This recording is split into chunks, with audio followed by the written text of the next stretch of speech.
Bom dia, gente. Vamos começar mais uma segunda opinião, dessa vez agora com o deputado Alberto Duarte. Ele está aqui nos visitando nosso estúdio aqui na sede da opinião. E ele é peladeiro também, joga com o Acravenos.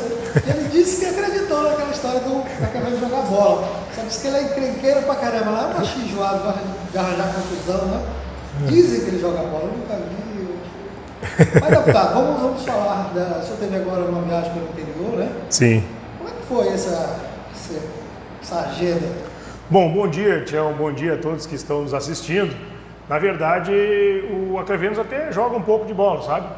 A gente, como você disse que ele acredita que joga, ele eu acho que incorporou isso e está jogando um pouquinho de futebol, né? Graças a Deus. Aí ele começa a jogar, correr pelo menos, né, em campo. Mas olha, Tião, a viagem pelo interior foi maravilhosa. Nós estivemos no município de Tarauacá, em vários eventos lá, várias agendas. Iniciamos na noite de terça-feira passada e com uma reunião com membros do MDB lá. Na quarta-feira pela manhã nós tivemos na Câmara Municipal de Vereadores, onde foi feita uma homenagem a todos os vereadores daquele município e contou também com a presença da prefeita do município, a prefeita Marilete Vitorino, que também esteve lá homenageando os vereadores do município. Lá nós tivemos a oportunidade de fazer uma palestra, falar sobre os 2 anos de mandato de vereador aqui no município de Rio Branco e também um pouco sobre o começo desse mandato de deputado estadual. Depois nós estivemos visitando a escola quase centenária João Ribeiro, uma escola de 98 anos, né, de existência, que está passando com algumas dificuldades lá com relação à climatização da escola, que lá estiveram instalados os aparelhos de ar-condicionado, toda a instalação pronta desde janeiro. As aulas iniciaram dia 18 de março e até agora, por conta de culpa, segundo informações da direção da escola e dos alunos, a Energisa não disponibilizou uma subestação para ligar os aparelhos de ar-condicionado. E eles estão sofrendo muito com o calor. Logo em seguida, nós nos deslocamos até o hospital também para verificar algumas problemáticas que está passando lá no hospital, e a maior delas é hoje o problema do SAMU, que lá tem 2 ambulâncias, uma delas está em manutenção no município de Cruzeiro do Sul e a outra está quebrada na garagem há mais de 5 dias, né, trazendo enormes prejuízos para a população de Tarauacá. Depois visitamos algumas obras do município, tivemos uma reunião na prefeitura e na quinta-feira pela manhã cedo tivemos visitando o Polo Moveleiro, que é uma obra que iniciou-se em 2014 e até hoje não teve a conclusão. E olha, é uma obra gigantesca com a promessa de gerar muitos empregos àquela região, mas infelizmente está completamente abandonada. Um verdadeiro desperdício do dinheiro público, o que eu combato muito, Tião, nas minhas ações, tanto na Câmara Municipal de Rio Branco, como agora na Assembleia Legislativa do Estado do Acre. É tão pouco, né, para atender algumas questões do município, para melhorar a qualidade de vida, como essa questão da subestação, né? Perfeito. É mínima. E olha só, nós estamos falando de uma escola quase centenária, uma das escolas mais antigas do estado do Acre. E lá não é só essa escola que está com esse problema de climatização. Outras escolas também estão com esse mesmo problema, só esperando essa subestação. Né? Então esse problema vem se arrastando há algum tempo, mas desde janeiro está se cobrando isso da empresa de energia e até o momento não houve uma solução desse problema. Eu estou aguardando uma resposta, tanto do Executivo Estadual quanto da empresa de energia elétrica do Estado do Acre. Deputado, eu tenho acompanhado sua atuação desde vereador, desde antes como advogado, eu sempre estava presente na mídia, tenho acompanhado. Devo dizer que agora como deputado estadual, o seu mandato, a sua atuação ganhou muito em qualidade. Obrigado. Diante disso, não há como não fazer essa pergunta. O senhor é candidato a prefeito?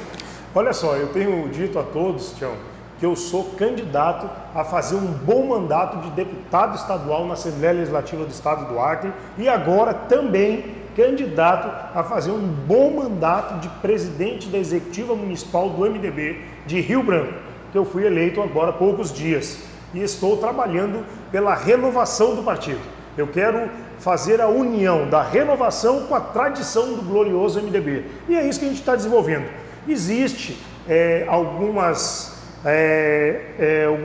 partes do partido que vem dizendo e defendendo o nosso nome para ser candidato a prefeito do município de Rio Branco. Eu sempre disse ao partido e à população do estado do Acre que eu sou um soldado do partido e de toda a população do estado do Acre. Aquilo que eles disserem que eu tenho que fazer, eu vou respeitar. Mas as minhas pretensões não são essas por hora. Essa semana o vice-governador foi lançado prefeito de Rio Branco. O senhor considera essa antecipação correta? Tão distante, ele ainda tem mandato? Olha, eu vejo o nome do vice-governador, um nome qualificado. Quem lançou ele como pré-candidato a prefeito do município de Rio Branco foi o governador.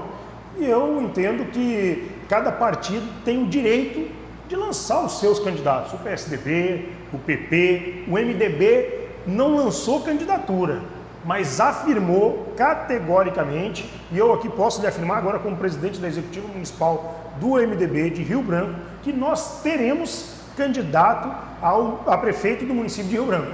Então é um direito do governador, é um direito do vice-governador de colocarem os seus nomes aí à disposição, né? Principalmente o nome do vice-governador, a uma candidatura a prefeito de Rio Branco. É salutar, é bom para a política, é uma oxigenação e nós vamos aguardar o desenrolar desse lançamento aí nos próximos dias, né? O senhor foi eleito pelo MDB, que é o partido da base do governo Acre, da base também do governo Bolsonaro. Mas o senhor tem uma atuação que às vezes bate de frente com os interesses do governo do Estado. Como é que o senhor vê isso? Muitas vezes dizem que o senhor é uma pessoa não grata lá pelo gabinete. Isso procede? Como é que o senhor está essa relação com o governo?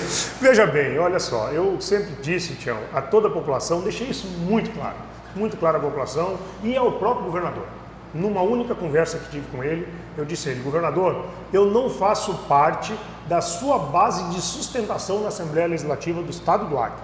E muito menos eu faço parte da oposição ao seu governo, que é uma junção com o PT e o PCdoB. Eu não faço parte disso de forma alguma.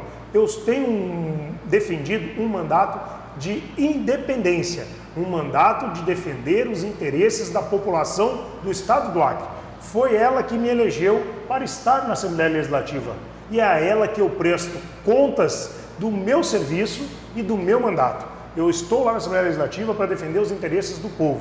E eu disse ao governador mais: governador, todo aquele projeto que vier para a Assembleia Legislativa e for bom para a população do Estado do Acre, terá o meu apoio total e integral.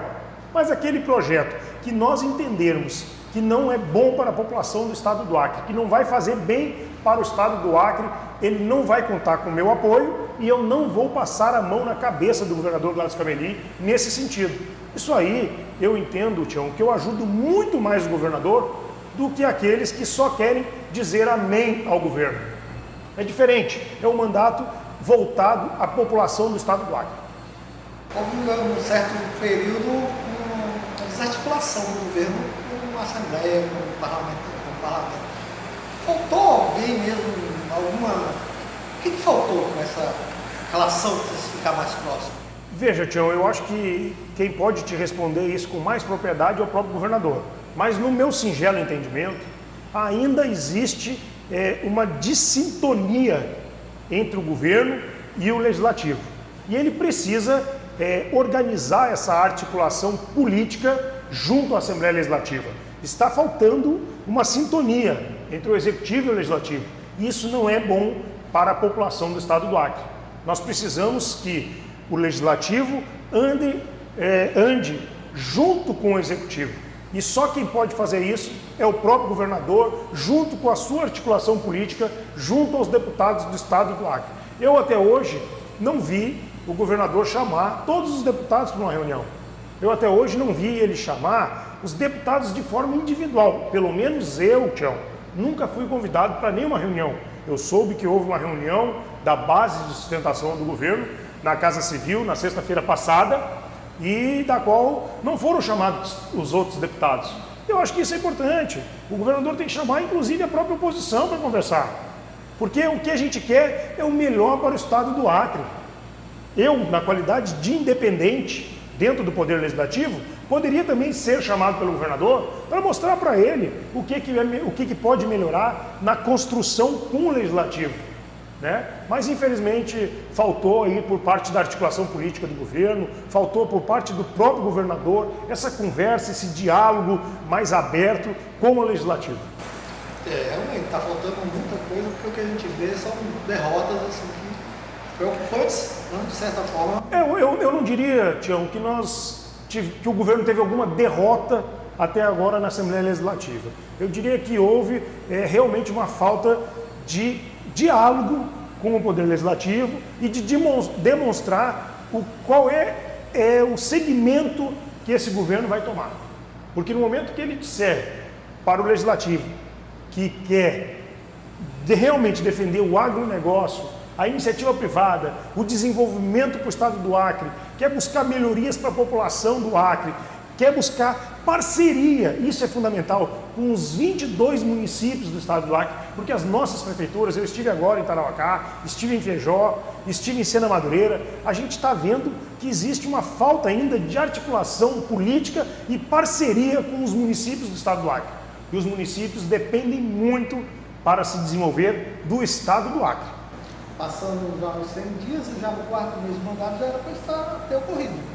Com toda certeza, Tião, a gente já deveria ter algumas parcerias em andamento, ou pelo menos uma conversa com os municípios para que essas parcerias viessem a acontecer realmente, e também precisaríamos já estar bastante alinhado no governo. Porque muito se fala, e você mesmo acabou de dizer, passados mais de 100 dias, né? Mas não é isso. O governo começou efetivamente após o dia 7 de outubro.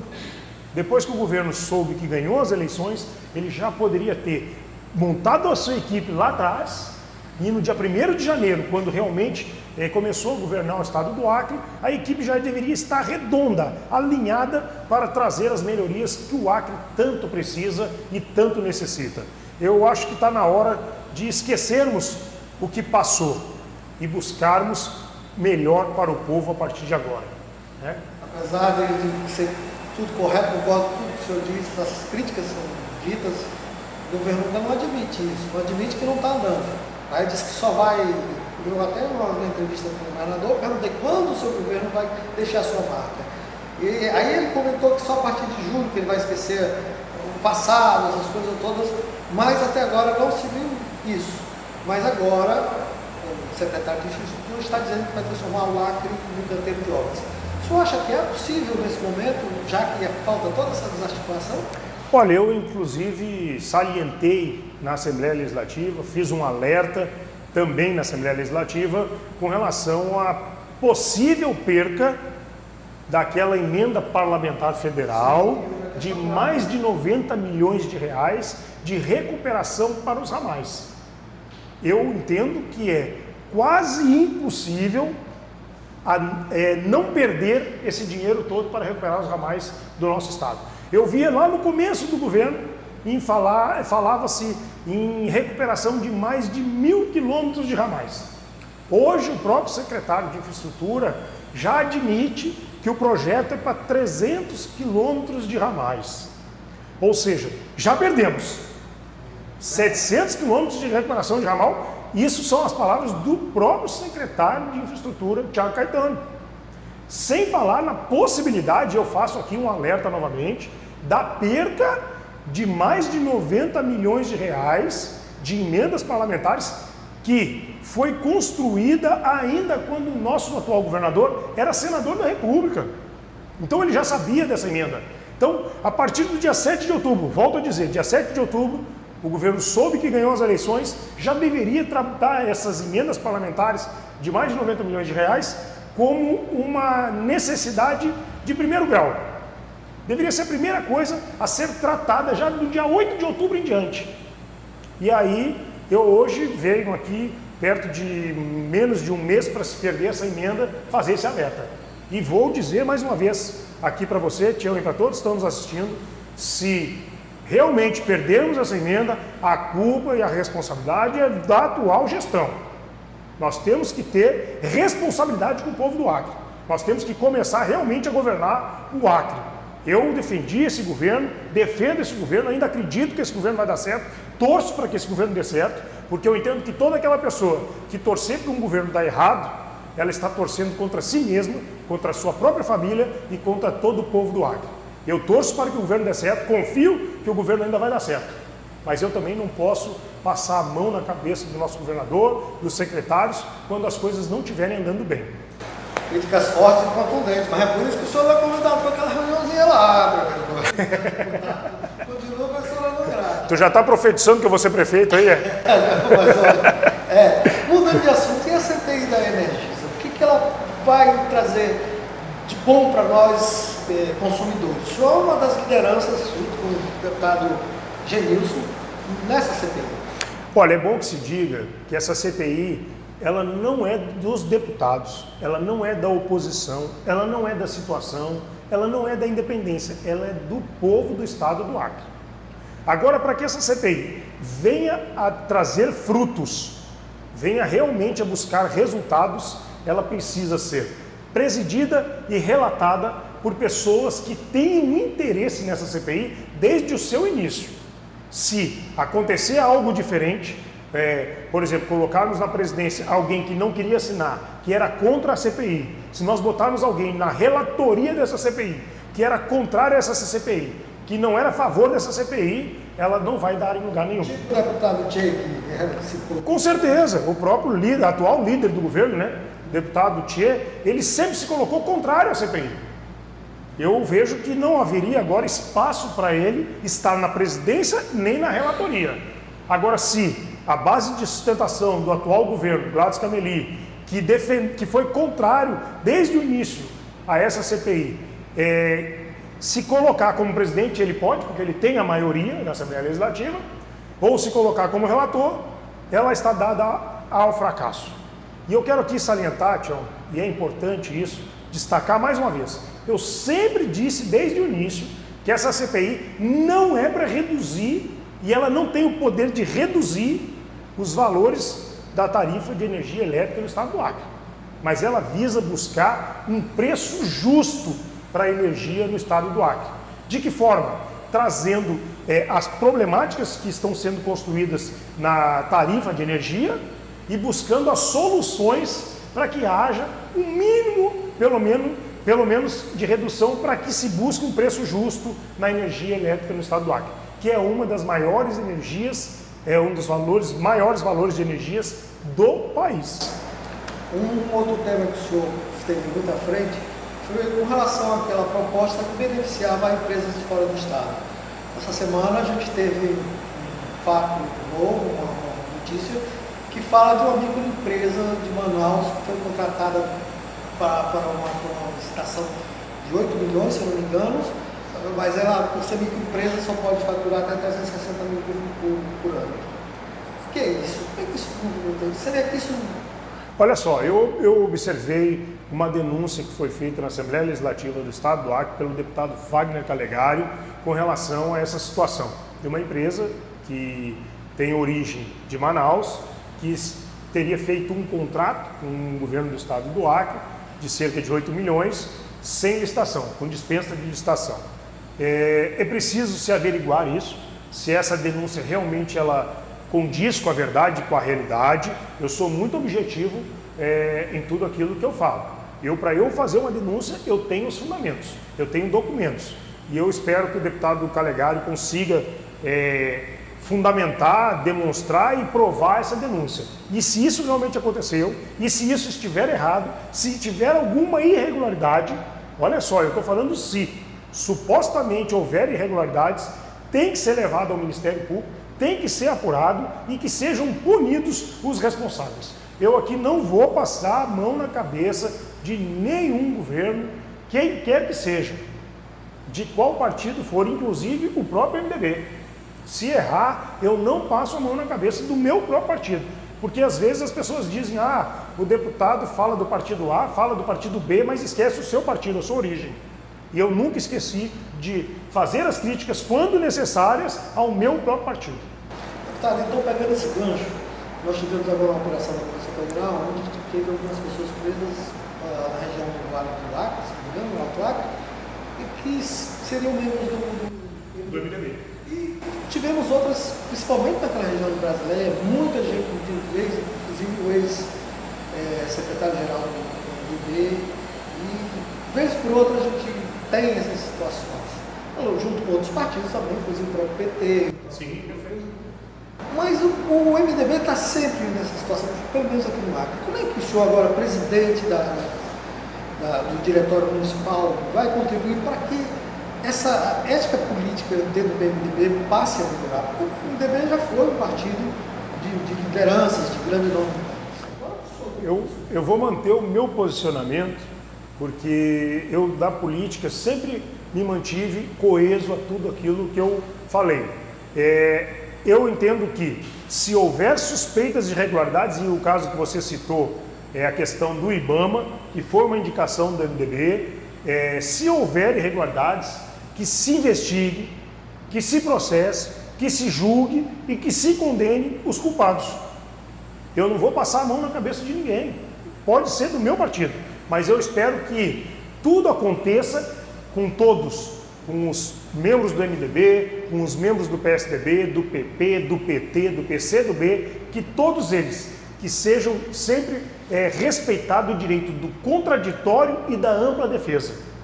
Contraditório e ampla defesa são princípios constitucionais que devem ser respeitados pela justiça. E passado essa fase do contraditório, da ampla defesa, comprovada alguma irregularidade, alguma imoralidade, que sejam punidos os responsáveis por aquelas supostas irregularidades, supostas ilegalidades. Aqui dentro do MDB, do município de Rio Branco, nós vamos defender uma postura ética e de defesa de transparência daquilo que é da gestão pública. Tudo que for devido à gestão pública, nós queremos transparência, queremos levar o mais correto à população. Não vamos dizer que nunca erramos, todos têm o direito de errar, mas também, assim como tem o direito de errar, tem o dever de ser punido, certo? Então a nossa postura, a nossa bandeira sempre vai ser a mesma, transparência da coisa pública. E em nível nacional, ontem, por exemplo, na Assembleia nós tivemos uma sessão especial para tratar da reforma da Previdência. Qual a sua posição com relação à reforma da Previdência? O senhor apoia? Com certeza, eu sou um dos favoráveis à reforma da Previdência, com algumas alterações daquilo que foi encaminhado pelo Executivo Nacional, certo? O MDB nacional já se posicionou contrário, por exemplo, à questão da aposentadoria rural, que é que se mantenha a atual aposentadoria rural, a mesma regra que hoje existe, diferente da que foi apresentada pelo governo Bolsonaro. Também se colocou contrário contra a BPC, e aí também eu concordo com o MDB na esfera nacional. Também se colocou contrário com relação à nova aposentadoria apresentada com relação aos professores, e a gente também mantém esse posicionamento. Eu entendo que é necessário, se faz necessário para o Brasil voltar a crescer, voltar a desenvolver a reforma da Previdência. Mas a gente precisa discutir alguns pontos dessa reforma para que isso venha a acontecer da melhor maneira possível para toda a população do Brasil. Agora veja bem, a reforma da Previdência, ela é salutar e necessária para que o Brasil volte a desenvolver. Nós não podemos nos colocar totalmente contrários a essa reforma da Previdência. Muita gente, inclusive a CPI no Senado, disse que não tem déficit da Previdência, e há superávit, inclusive. A questão é que esse dinheiro da Previdência está sendo levado para o pagamento da dívida. Eu entendo que é uma irresponsabilidade dizer que não há déficit da Previdência. O estado do Acre, nós temos um déficit de mais de 50 milhões mensal. O Brasil também tem déficit. A pessoa que fala isso é, no mínimo, irresponsável e está faltando com a verdade com a população brasileira. Existe déficit, existe sim corrupção, não há que se negar, e o déficit também vem da corrupção, que nós temos que diminuir ela, porque acabar nós não vamos acabar. É uma ilusão dizer para a população que nós vamos exterminar com a corrupção no Brasil, no estado e no município, tá certo? Eu sou muito verdadeiro, Tião, com a população. Eu vejo hoje, por exemplo, algumas pessoas se colocarem contrárias à reforma da Previdência.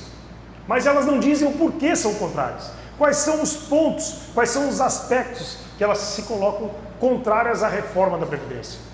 Eu me coloco favorável, mas contrário a alguns pontos. E eu salientei para você aqui que tinham 3 desses pontos.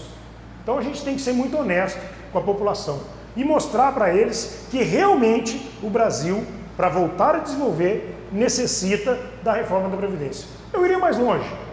Se fosse presidente do Brasil, eu faria um referendo. Faria um referendo para ouvir a população, para dizer à população o seguinte: olha, população do Brasil, nós temos aqui a reforma da Previdência.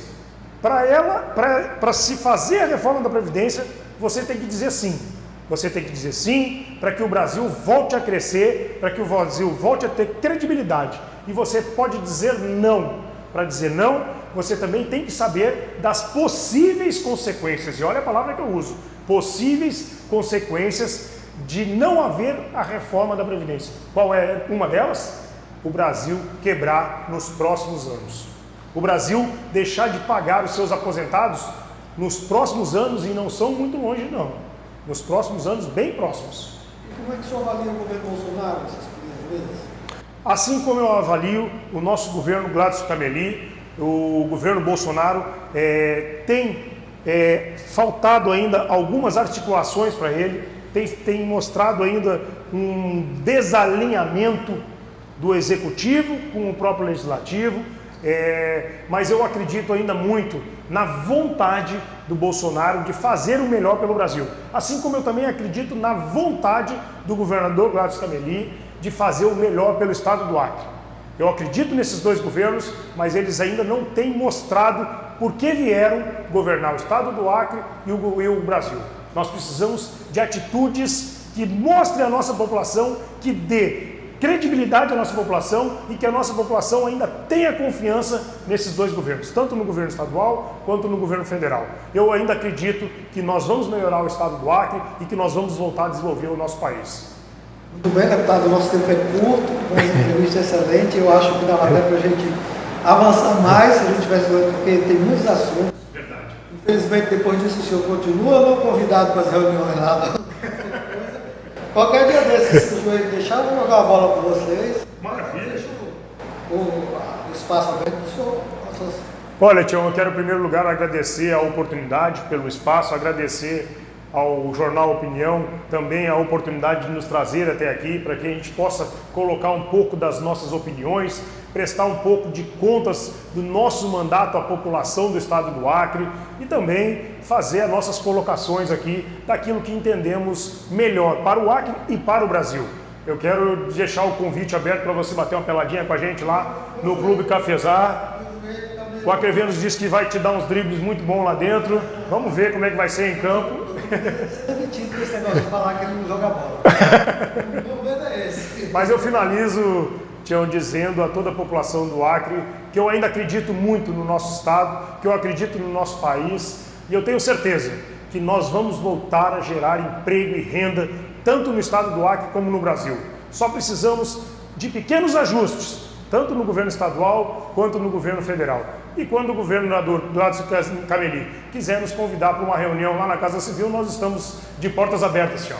Muito obrigado, fiquem todos com Deus. Aí só você aqui para a gente dizer que foi convidado. Ah, maravilha, quando eu for convidado eu venho aqui para dizer a vocês que fui convidado para uma dessas reuniões na Casa Civil, para desenvolver melhor o estado do Acre. Ok, deputado, muito obrigado, gente, até a próxima.